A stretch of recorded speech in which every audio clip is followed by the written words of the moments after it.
Sebenarnya udah banyak sekali aku buat video perbedaan antara GFS 01 dan juga 06, tapi nggak apa-apa lah demi kalian.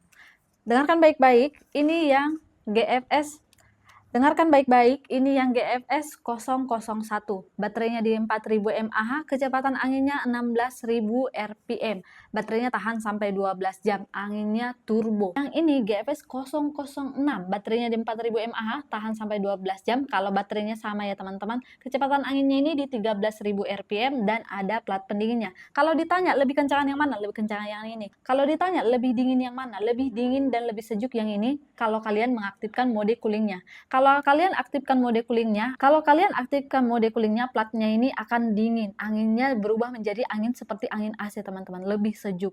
Sama-sama mendapatkan lanyard yang panjang ya, teman-teman, tapi yang ini ada dapat lanyard pendeknya juga. Kalian pilih yang mana nih? 01 apa 06? Kalian bisa check out produknya di keranjangku ya.